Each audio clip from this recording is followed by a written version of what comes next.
Puji nama Tuhan. Shalom Bapak Ibu Saudara yang kasih oleh Tuhan. Saya senang bisa bertemu kembali dengan setiap Bapak Ibu yang sudah mempersiapkan diri untuk mendengarkan firman Tuhan yang akan saya sampaikan saat ini. Namun saudara, sebelum kita mendengarkan firman Tuhan, mari kita terlebih dahulu menghampiri Tuhan, kita berdoa bersama-sama. Bapa dalam surga, terima kasih buat anugerah Tuhan bagi kami. Kami sungguh bersyukur buat kekuatan, kesehatan, perlindungan Tuhan dan berkat Tuhan yang Tuhan sediakan dalam setiap kehidupan kami pribadi lepas pribadi. Tuhan, sebentar kami akan mendengarkan firman Tuhan. Hamba akan menyampaikan firman Tuhan, kuasa Tuhan mengurapi hamba. Nyatakan kuasa dan mujizat-Mu Bapa, biar lewat setiap firman Tuhan yang hamba sampaikan, setiap umat-Mu yang mendengarkan firman Tuhan ini, hidup mereka diubahkan Tuhan, hidup mereka juga diberkati Tuhan, hidup mereka juga diberikan kekuatan dalam menjalani kehidupan mereka, kami semua di dunia ini. Dalam nama Tuhan Yesus, semua kita yang siap mendengarkan firman Tuhan bersama-sama berkata, amin. Puji nama Tuhan, Bapak Ibu Saudara yang kasih oleh Tuhan. Tema firman Tuhan yang mau saya sampaikan saat ini adalah, cukuplah kasih karunia Tuhan bagiku.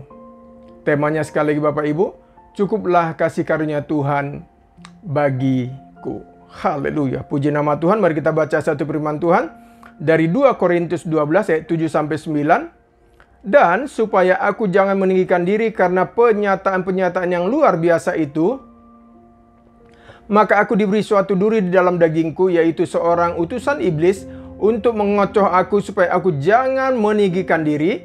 Tentang hal itu aku sudah 3 kali berseru kepada Tuhan supaya utusan iblis itu mundur daripadaku. Tetapi jawab Tuhan kepadaku, cukuplah kasih karuniaku bagimu, sebab justru dalam kelemahanlah kuasaku menjadi sempurna. Sebab itu terlebih suka aku bermegah atas kelemahanku, supaya kuasa Kristus turun menaungi aku. Terpujilah nama Tuhan. Bapak Ibu Saudara yang kasih oleh Tuhan. Saudara, kalau kita perhatikan firman Tuhan yang barusan saja kita baca, di dalam firman Tuhan ini dikatakan bahwa Rasul Paulus sedang mengalami satu kelemahan di dalam tubuhnya. Dan meskipun dia sudah berdoa kepada Tuhan Bapak Ibu, dikatakan dalam firman Tuhan 3 kali dia berdoa untuk kesembuhannya, namun tetap saja penyakit itu saudara tetap ada di dalam diri Paulus. Saudara, para ahli teologi belum ada yang dapat memastikan penyakit apa sebenarnya yang sedang dialami oleh Rasul Paulus pada waktu itu. Karena duri dalam daging yang di dalam tubuh Paulus adalah utusan iblis yang membuat tubuh Paulus menjadi lemah. Dan Tuhan mengizinkan penyakit itu ada dalam tubuh Paulus saudara, dengan satu tujuan, agar Paulus tidak menjadi tinggi hati dalam dirinya. Mari kita baca 2 Korintus 12 ayat 7, dikatakan tadi apa? Dan supaya aku jangan meninggikan diri karena penyataan-penyataan yang luar biasa itu, maka, perhatikan Bapak Ibu, maka aku diberi suatu duri dalam dagingku, yaitu seorang utusan iblis untuk mengocoh aku supaya aku jangan meninggikan diri. Ingat saudara yang kasih oleh Tuhan, kita tahu semua bahwa Rasul Paulus adalah seorang hamba Tuhan yang luar biasa dan hebat dipakai Tuhan untuk memberitakan Injil Kerajaan Sorga. Kita dapat membaca di Alkitab saudara, banyak tulisan Rasul Paulus yang bisa kita pelajari, kita belajar dari hidupnya betapa dia luar biasa dipakai oleh Tuhan di dunia ini untuk memberitakan Injil Kerajaan Sorga. Namun saudara yang kasih oleh Tuhan, Rasul Paulus pun tidak terlepas dari masalah dalam hidupnya. Karena Tuhan memiliki tujuan yang indah dalam hidup Paulus melalui penyakit itu saudara yang kasih oleh Tuhan. Dan karena Tuhan sangat mengasihi Paulus dan Paulus mau dipakai Tuhan dengan luar biasa lagi untuk memberitakan Injil Kerajaan Sorga di muka bumi ini saudara yang kasih oleh Tuhan. Makanya Filipi 4 ayat 12 dan 13 berkata apa? Aku tahu itu kekurangan dan aku tahu apa itu kelimpahan. Dalam segala hal dan dalam segala perkara tidak ada sesuatu yang merupakan rahasia bagiku, baik dalam hal kenyang maupun dalam hal kelaparan, baik dalam hal kelimpahan maupun dalam hal kekurangan. Segala perkara dapat kutanggung dalam Dia yang memberi kekuatan kepadaku. Lihat saudara yang kasih oleh Tuhan, meskipun Rasul Paulus hamba Tuhan yang luar biasa dipakai oleh Tuhan, ternyata saudara, dia juga sama halnya seperti kita, manusia biasa. Artinya saudara, ketika Paulus memiliki masalah dalam hidupnya, dia juga tetap mengalami yang namanya kekhawatiran.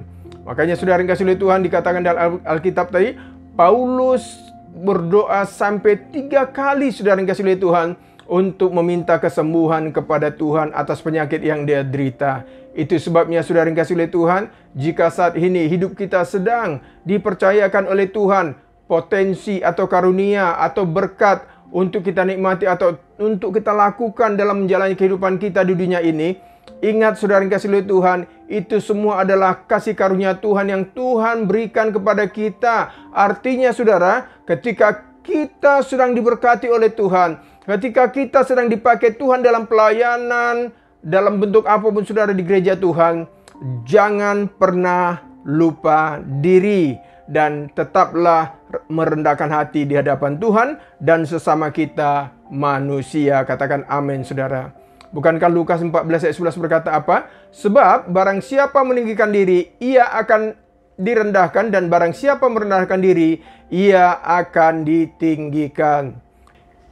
Itu sebabnya saudara yang kasih oleh Tuhan, jika saat ini kita sedang diizinkan Tuhan untuk mengalami satu kelemahan dalam tubuh kita, jangan pernah putus asa Bapak Ibu. Tetaplah berdoa kepada Tuhan, minta terus kasih karunia Tuhan untuk menolong hidup kita, agar kita tetap kuat dalam menjalani kehidupan kita di dunia ini.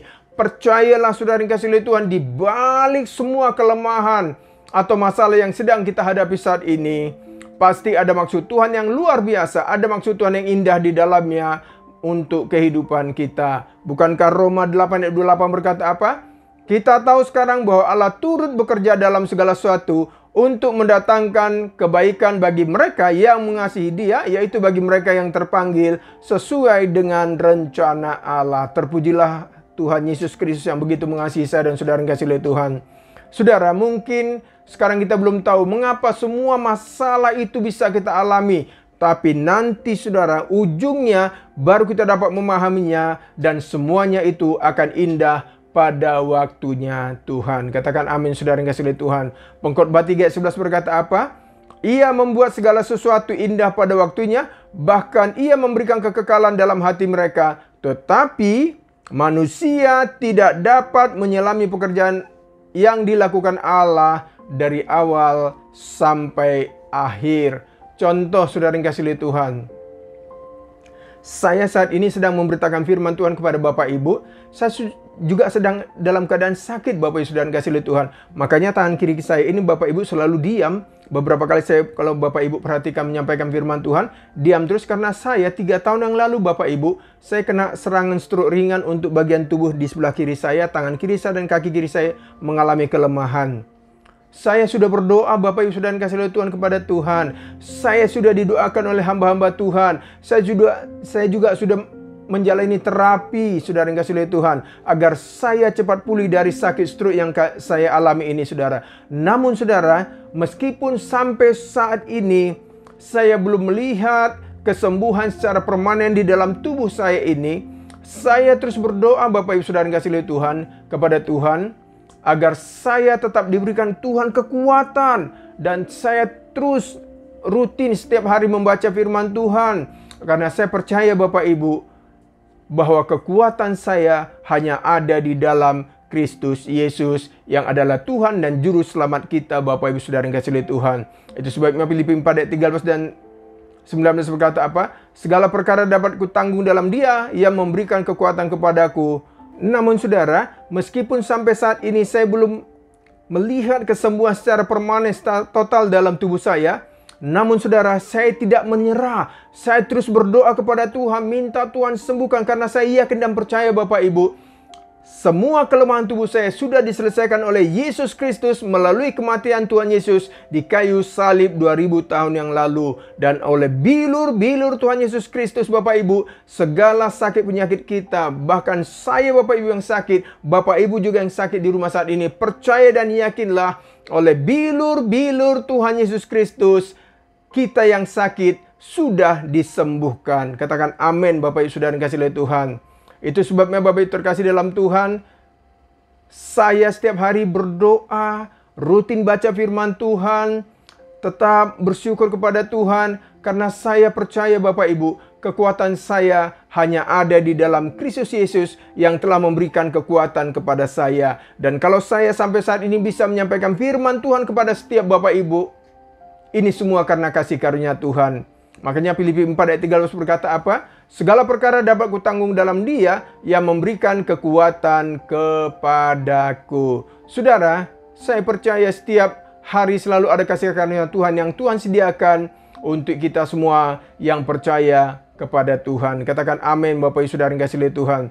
Itu sebabnya Saudara yang kasih oleh Tuhan, percayalah di balik semua masalah yang kita alami saat ini, Tuhan sedang mengerjakan sesuatu yang mulia dalam setiap kehidupan kita. Katakan amin Bapak Ibu Saudara yang kasih oleh Tuhan. Karena rancangan Tuhan selalu yang terbaik bagi kehidupan saya dan saudara yang kasih oleh Tuhan. Bukankah Yeremia 29 ayat 11 berkata apa?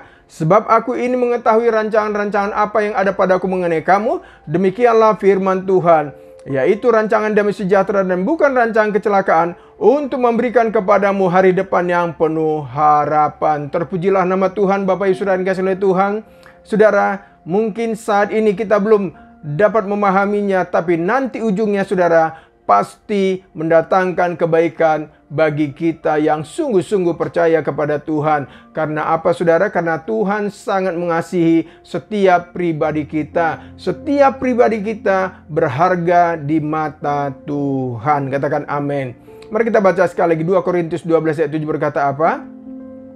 Dan supaya aku jangan meninggikan diri karena penyataan-penyataan yang luar biasa itu, maka aku diberi duri dalam dagingku, yaitu seorang utusan iblis, untuk mengocok aku supaya aku jangan meninggikan diri. Ingat saudara, setiap pribadi kita punya potensi untuk sombong.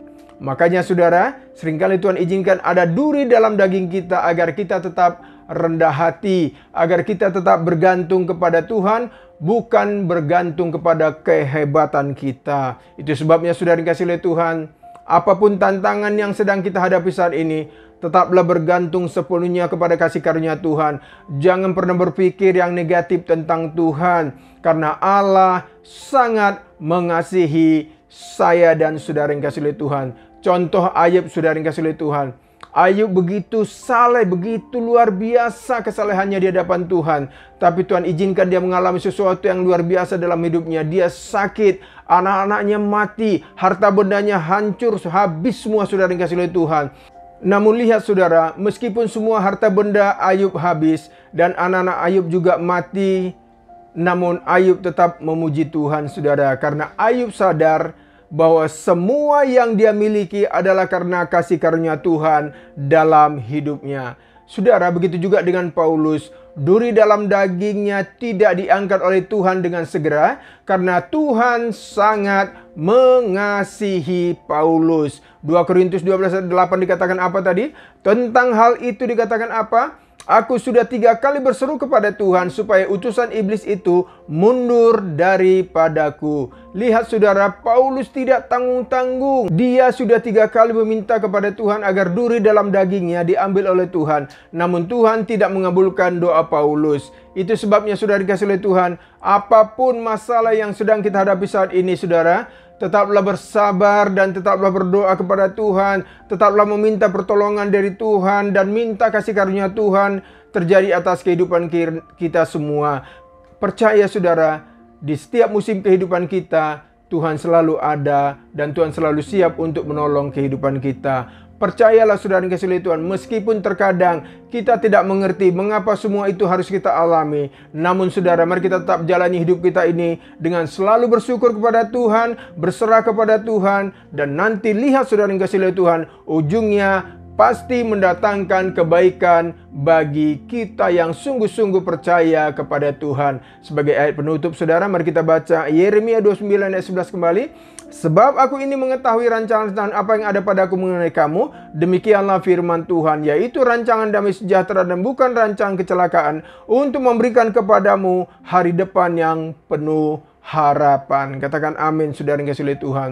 Itu sebabnya saudara, terlepas dari doa-doa kita belum dijawab oleh Tuhan, terlepas dari usaha atau bisnis Bapak Ibu belum dipulihkan oleh Tuhan saat ini, terlepas dari pernikahan Bapak Ibu yang belum dipulihkan oleh Tuhan, terlepas dari anak-anakmu juga mungkin yang ada terikat obat-obatan belum dipulihkan oleh Tuhan, tetaplah percaya dan berharap pada Tuhan, tetaplah berdoa kepada Tuhan, karena segala sesuatu akan indah pada waktunya dalam hidup kita. Bapak Ibu Saudara yang dikasihi oleh Tuhan, puji nama Tuhan. Bapak Ibu Saudara yang dikasihi oleh Tuhan, tetap semangat dalam menjalani kehidupan kita dunia ini. Tuhan Yesus memberkati saudara yang dikasihi oleh Tuhan.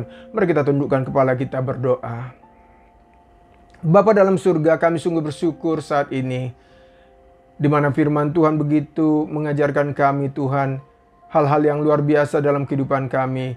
Bapa dalam surga, mungkin saat ini ada umat-Mu yang sedang mendengarkan firman Tuhan ini juga sedang mengalami persoalan, tantangan dalam hidup mereka yang begitu luar biasa. Bahkan sampai saat ini masalah mereka belum juga ada ujung pangkalnya. Masalah mereka juga belum bebas dari hidup mereka. Itu sebabnya Bapa, Tuhan tolong setiap umat-Mu, bebaskan mereka Tuhan Yesus. Berikan kekuatan kepada umat-Mu untuk menjalani kehidupan mereka. Berikan hati yang senantiasa bergantung sepenuhnya kepada kasih karunia Tuhan. Karena kasih karunia Tuhan selalu ada bagi kehidupan kami yang sungguh-sungguh percaya kepada Tuhan. Berkati setiap umat-Mu Bapa yang sudah mendengarkan firman Tuhan ini. Kuat kuasa dari Tuhan, kasih karunia dari Tuhan, Tuhan nyatakan dalam hidup mereka. Yang sakit Bapa saat ini Tuhan sembuhkan dalam nama Tuhan Yesus. Yang berkekurangan secara keuangan Tuhan cukupkan dalam nama Tuhan Yesus Kristus. Bisnis mereka, pekerjaan mereka, Tuhan Yesus berkati. Rumah tangga mereka, Tuhan juga memberkatinya. Bahkan gereja kami Tuhan, di mana kami melayani juga GBI Gregory, Tuhan juga memberkatinya yang ada di Jakarta dan juga cabang-cabang dimanapun berada di Indonesia ini.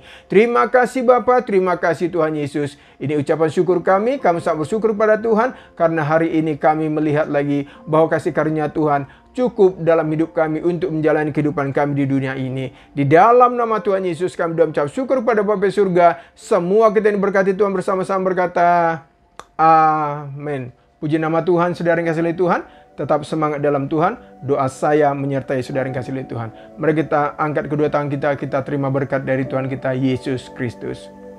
Kiranya kasih karunia dari Allah Bapa sumber segala berkat itu, cinta dan kasih dari Tuhan kita Yesus Kristus, persekutuan dari Roh Kudus, kiranya Allah Tritunggal itu memberkati saudara yang kasih oleh Tuhan, mulai saat ini sampai Maranatha. Tuhan Yesus datang untuk yang kedua kalinya. Haleluya, haleluya. Semua kita yang diberkati Tuhan bersama-sama berkata amin. Puji nama Tuhan Bapak Ibu. Shalom.